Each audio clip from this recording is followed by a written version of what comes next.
In quiet neighborhoods, power goes wrong. I wasn't in uniform that night. No badge. No patrol car. Just a husband sitting quietly at the back of an HOA meeting, watching my pregnant wife stand alone in front of a room full of people who had already decided she didn't belong. And when that woman picked up a belt right there, in front of everyone, I realized something terrifying. She truly believed no one would stop her. The HOA meeting room smelled like cheap coffee and old carpet. Folding chairs were lined up in perfect rows, facing a long table where 5 board members sat like judges. My wife, Sarah, stood near the microphone. One hand rested on her stomach. 7 months pregnant. Calm. Polite. Nervous, but strong. She had only come to explain why our family couldn't comply with a sudden noise and guest policy violation that made no sense. I stayed seated in the back, watching carefully. The HOA president, Karen, leaned forward. Short haircut. Sharp voice. Permanent scowl. "You people always have excuses," she said, tapping her pen aggressively.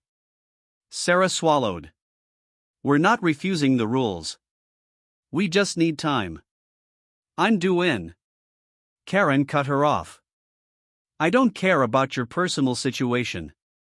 The room went quiet. A few neighbors shifted uncomfortably. One man avoided eye contact.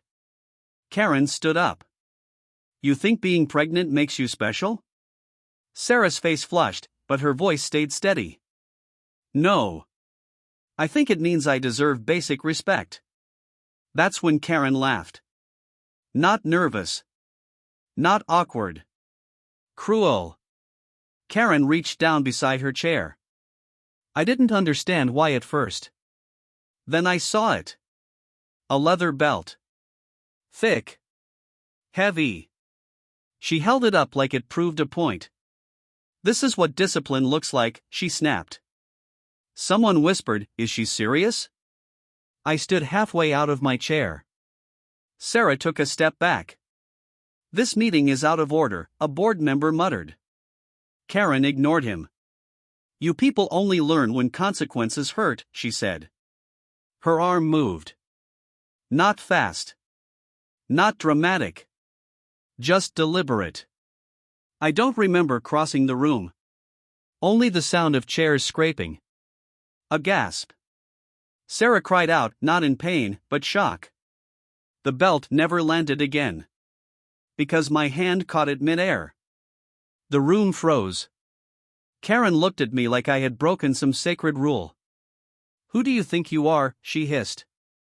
I didn't raise my voice. I didn't threaten her. I just said, "Step away from my wife." She yanked the belt back. "You can't tell me what to do in my own meeting." She pointed at Sarah. "Get her out. Call security. Call the police." I nodded calmly.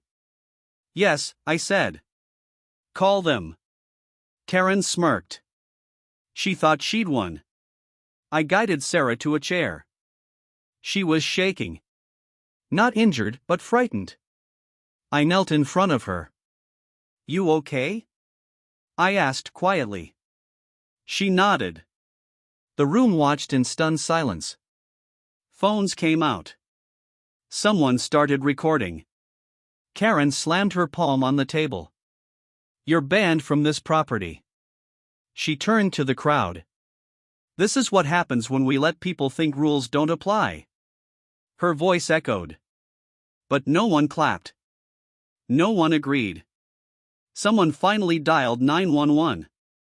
Karen folded her arms confidently. "Good," she said.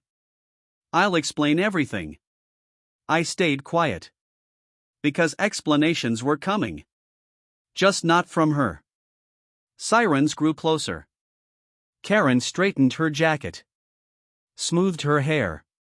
Practiced her version of events in her head. She didn't look at Sarah again. She didn't have to. She thought power was already on her side. An officer stepped inside. Then another. They scanned the room. What's the situation? One asked. Karen rushed forward. This man assaulted me and disrupted an official meeting. The officer looked at me. Then at Sarah. Then at the belt on the floor. The second officer paused. His eyes narrowed slightly. He leaned toward the first. Whispered something. Both looked back at me. Their posture changed. Respect replaced urgency. The officer cleared his throat. Sir, are you Sheriff Daniels? I stood slowly. Yes. Karen laughed loudly. That's impossible. The officer turned to her. Ma'am, please sit down. Her smile vanished. The moment the officer said my name, the room changed. Not loudly. Not dramatically. But unmistakably. Karen's shoulders stiffened. Her confidence, so loud just seconds ago, hesitated. She laughed again, but this time it sounded thin. That's ridiculous, she said. He's lying. The officer didn't respond. He simply asked, Ma'am, did you strike this woman with a belt? Karen scoffed. Of course not. She was being disruptive. I was maintaining order. The officer looked around. Several phones were raised. One man spoke quietly, we recorded everything. Karen spun around. You weren't supposed to. She stopped herself too late. Another officer reviewed a video. No sound at first. Just images. Karen lifting the belt. Sarah stepping back. Me moving forward. The officer nodded slowly. He handed the phone back. Thank you, he said. Karen's face drained of color. An officer knelt beside Sarah. Ma'am, are you injured? Sarah took a breath. No. But I was scared. And I'm pregnant. That word landed heavily. Pregnant. The officer stood. His tone changed. You can't arrest me, Karen snapped. I run this HOA. She pointed at the officers. You work for this county. I pay taxes. The officer replied calmly, Yes, ma'am. And so does she. Karen's voice rose. This is a setup. I finally spoke. Not to Karen. To the officer. She threatened my wife with a weapon in front of witnesses. Karen turned on me. You're exaggerating. The officer raised a hand. Ma'am. Enough. The officer looked directly at her. At this time, you are being detained for assault and disorderly conduct pending investigation. Karen blinked. No. No, that's not happening. It was. As Karen was guided aside, she shouted. You can't do this. I have connections. The officer replied, Then they'll hear about this too. The belt was placed into an evidence bag. Karen watched it go. Like she'd just lost the only power she thought she had. A woman stood up. She shouldn't have been treated like that. Another followed. This isn't the first time Karen's acted like this. Murmurs grew. Truth stacked up. Karen looked around, desperate. No one defended her. I helped Sarah stand. An EMT checked her vitals. She's okay, they said. Relief hit me hard. Sarah squeezed my hand. I'm glad you were there, she whispered. I always am, I replied. From across the room, Karen shouted again. You think this ends here? I met her eyes. This ends exactly how it should. She looked away. Karen was escorted toward the exit. Not dragged. Not humiliated. Just firmly removed. Her heels clicked loudly against the floor. Each step sounded final. The officer turned to the board. This meeting is concluded. No one argued. Chairs scraped. People stood quietly. No applause. Just understanding. The night air was cool. Sirens faded. Karen was placed in the back of a patrol car. She stared straight ahead. Silent now. Sarah leaned into me. Will she come back? No, I said gently. She crossed a line she can't uncross. The patrol car door closed with a dull, final sound. Karen sat inside, staring forward. No shouting now. No speeches. No authority left to perform. The flashing lights reflected across the HOA building, the same place she once ruled without question. Officers returned inside. They spoke calmly, professionally. One by one, witnesses stepped forward. Phones were handed over. Videos uploaded. Timelines confirmed. Karen's version of events never stood a chance. An officer asked the room, "Has anyone experienced similar behavior from the suspect?" The silence lasted half a second. Then another voice spoke. Yes. Then another. And another. What followed wasn't anger. It was relief. The lead officer took notes carefully. Intimidation. Threatening behavior. Misuse of authority. Karen hadn't just crossed one line. She'd been walking over them for years. Outside, the officer approached me. Based on the evidence, she's being charged with assault, disorderly conduct, and threatening behavior. He paused. Given your wife's condition, additional charges are being reviewed.